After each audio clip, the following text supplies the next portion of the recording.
매주 목요일은 제11대 경기도의회 의원들과 함께 골목길 민생 현안과 대안을 짚어보는 시간입니다.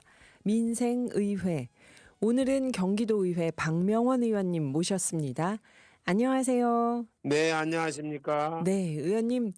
요즘 네. 선거 기간이라 많이 바쁘실 텐데 시간을 내주셔서 감사합니다.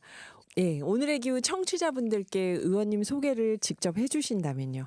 네, 안녕하십니까? 배고만 화성시 출신으로 1420만 경기도민을 대표하는 경기도의회 농정해양위원회 박명원 의원입니다.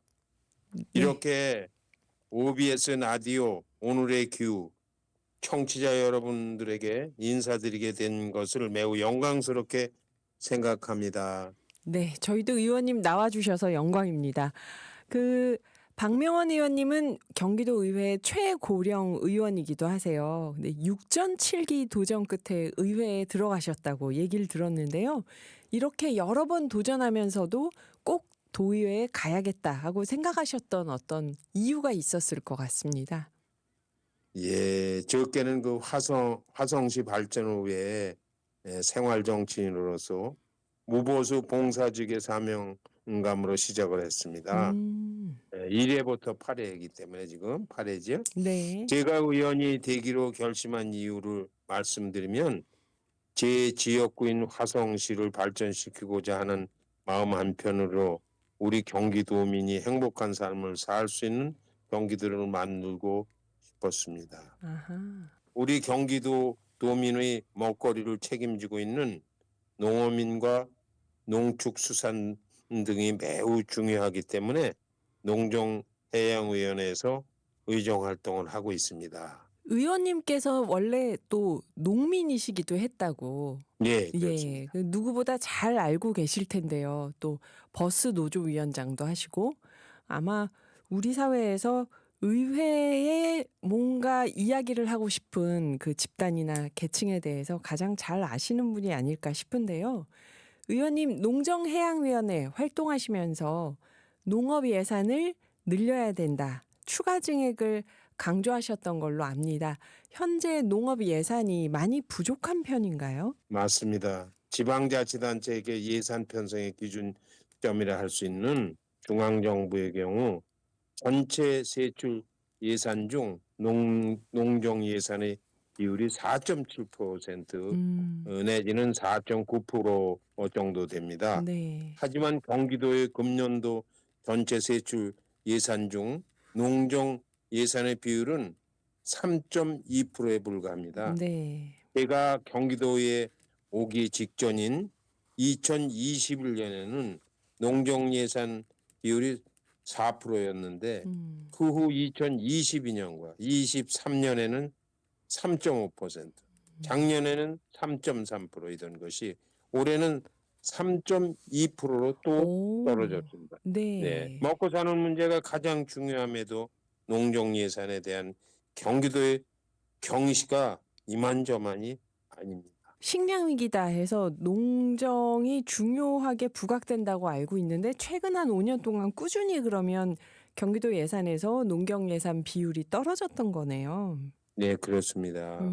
농업 분야를 활성화하려면 어떤 방안이 필요하다고 보시는지요? 네, 저도 지금 방금 전에 말씀 보고 드렸던 국산 품종 개발과 보급 확대로 외국산 종자 의존도를 줄여야 할 것이고, 네. 두 번째로는 청년 농업인 육성 및 스마트 농업의 도입으로 농업 인력 기반이 강화되어야 할 것이고, 세 번째로는 농지 보존과 효율적 이용을 통해 식량 생산 기반을 확보해야 할 것이고, 넷째, 정부의 가격 수급 안정 정책 강화로 농가 소득을 보장하고 생산 유인을 높여야 할 것이고, 다섯 번째로는 곡물 자급률 제고를 위한 전략 작물 집중 육성으로 식량 자립도를 높이는 것이 핵심일 것입니다.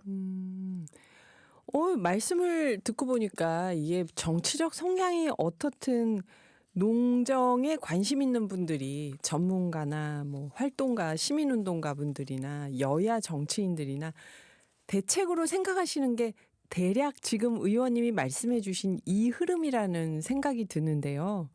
네, 이렇게 방안이 필요하다 하고 제안을 해 주셨는데 최근에 보니까 섬지역 생활 필수품 해상 운송비 지원 조례안 이걸 대표 발의하셨더라고요.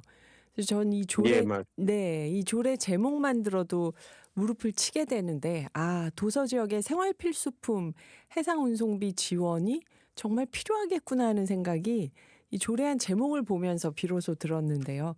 이건 어떤 내용이 담겨 있을까요? 예, 한마디로 말씀드리면 이 먹고 사는 문제, 국민이랄까 시민을 위하는 문제의 먹거리에 관해서는 정치, 여야를 떠나 참 중요하거든요. 현안 문제 해결이. 네네. 그래서 조례를 편찬했는데요. 북하도, 이파도, 뭐 풍도, 육도와 같은 경기도 섬 지역은 육지와 격리된 예, 지리적 특성으로 생활 필수품 운송에 따른 비용 부담이 매우 높아서 주민들의 아. 경제적 부담이 가중되고 있습니다. 음. 특히 그동안 국비 지원 사업으로 유류, 가스, 연탄과 같은 연료의 운송비는 지원이 되고 있었지만 실제 생활에 필요하다는 식료품, 의보, 위생용품 등의 운송비 지원은 전혀 없는 실정이었습니다. 네. 예, 이번 조례 제정을 통해서 섬 주민들이 실제 필요로 하는 생활 필수품의 운송비 지원도 가능해졌고 국비 지원이 끊기더라도 경기도 자체적으로 예산을 확보할 수 있는 기반도 조성이 되었습니다. 아. 네. 그러네요. 결국 예.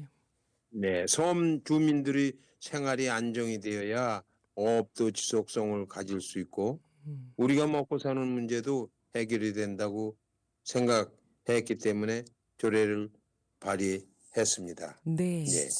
아까 농업 분야 활성화에서도 농민들이 청년 농업인 육성이나 농지 보존, 정부의 수급 안정, 농민들이 계속 지속 가능한 농업을 하기 위해 돕는 방안을 말씀해 주셨다고 생각했는데 도서 지역을 이렇게 지원하는 건 정말 또 우리 어업 종사자들을 지원하는 것이기도 하네요.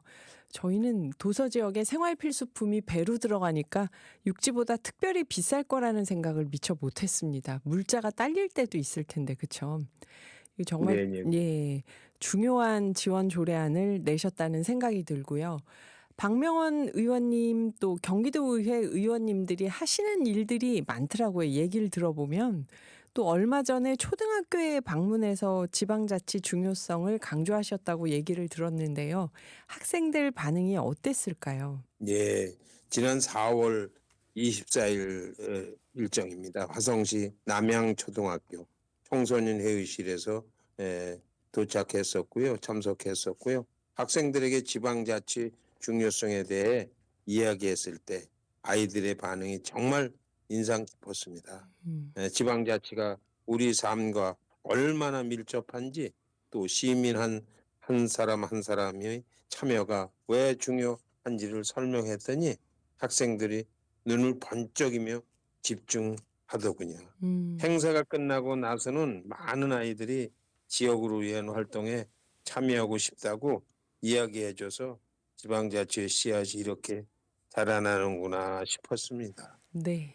아이들이 무언가 실제로 그 정치하는 분들을 가까이에서 보기 어려웠을 텐데 초등학교에 가서 말씀하시면서 혹시 특별히 받았던 질문이나 의원님이 아이들을 보면서 느꼈던 점이나 그런 건 또 없었을까요? 있었습니다. 예.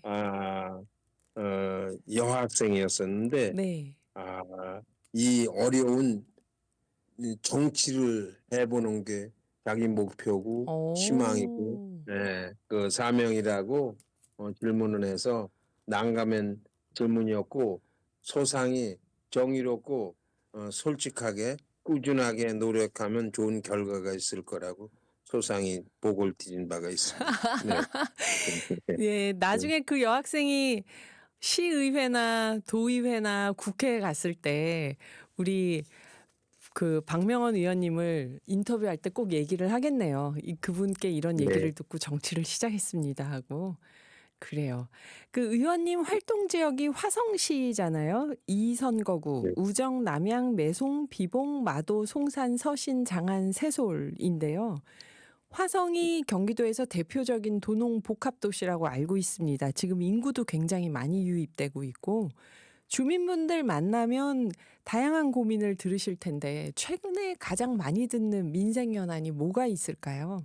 네, 현재 수원 건선구에 위치한 그 군공항을 화성시 화홍지구로 아. 이전하려고 하는 움직임 때문에 화성 네. 시민들은 매우 불안해하고 있습니다. 음. 화성 시민들은 매양리 흔히 사격장의 역사를 너무나도 잘 기억하고 음. 있습니다. 네. 수원 군공항을 매양리 바로 앞 화홍지구 일원에 짓겠다는 것은 음.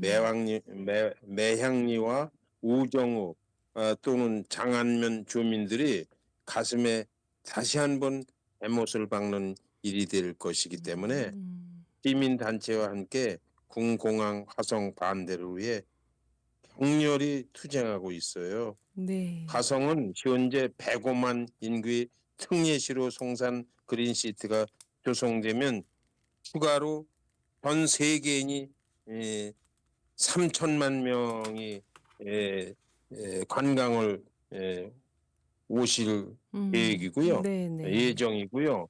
또 그린시티로 인한 민자 또 관을 통해서 30만 명의 인구가 새롭게 유입되는 그런 네네. 지역이거든요. 앞으로 150만, 180, 200만의 광역화 음. 도시다 연무될 지역으로 감히 말씀을 드립니다. 네. 만약 수원 전투 비행장을 화성으로 옮긴다면 그야말로 아랫도를 빼서 윗도를 그는 졸속 행정의 극치가 될 것입니다. 이건 음. 지양해야 됩니다, 마땅히. 네. 아 화성이 지금 안 그래도 수원보다 인구가 많아진다 얘기가 있는데 송산 그린시티까지 입주를 시작하면 150만 200만까지도 바라본다. 군공항이 또 매양리 사격장 인근이다 지금 부지로 얘기되는 데가. 의원님도 함께 지역 주민들과 반대 싸움 투쟁을 하고 있다 이렇게 얘기를 해 주셨는데요. 역시 군공항 이전 문제는 수원이나 화성이나 관련된 분들이 다들 첨예하게 고민을 하고 계시네요. 또 의원님께서 또 그 밖에 생각하시는 민생 정책 이건 참 시급하다 하고 느끼시는 게 있다면 뭘까요? 네, 감히 말씀드린다면 무엇보다 먹고 사는 문제가 가장 시급하고 기본이 되는 민생 정책일 수밖에 없습니다. 네. 특히 식량 주권은 국가 안보와 국민 생존을 직접적으로 음. 좌우합니다. 세계적 위기, 전쟁, 수출 제한 등으로 국제 식량 공급망이 불안정해지면서 수입 우전국을 식량 확보에 큰 위협을 받고 있습니다. 음. 우리나라는 주요 곡물 자급률이 낮아 작은 충격에도 식량 가격 급등과 사회 불안을 초래할 수 있습니다. 따라서 농업 예산 확보와 육성을 통한 안정적인 식량 생산 기반 구축이야말로 가장 시급한 민생 현황이라고 감히 말씀드리고 그런 생각에 보고를 드립니다. 네. 네. 농정해양위원회에서 활동하시는 게 다 이런 소신이 있어서 그러시는구나 하는 생각이 듭니다. 저희 출연하는 모든 의원님들께 이 질문 꼭 드리거든요. 어, 박명원 의원님은 농정해양위원회 의원님이시니까 더 관심이 많지 않을까 생각이 되는데요.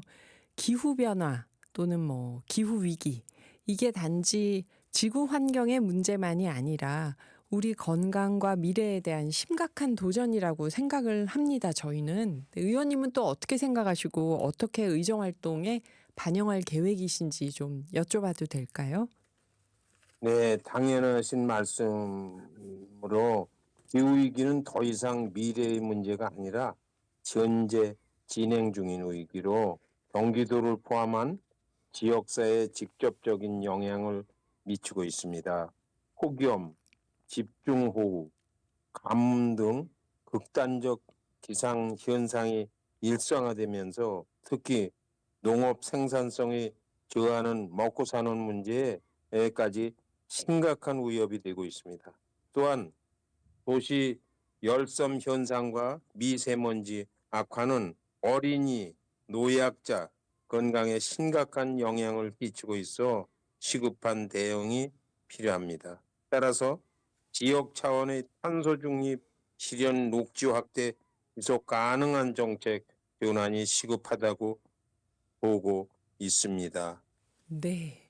네, 그 끝으로 오늘 민생과 지역 현안에 대해서 의원님 말씀을 쭉 들으면서 농정해양위원회셔서 그런지 저희 오늘의 기후에서 식량 위기 때문에 얘기했던 많은 이야기가 이렇게 의회 입장에서 총정리되는 느낌도 들거든요.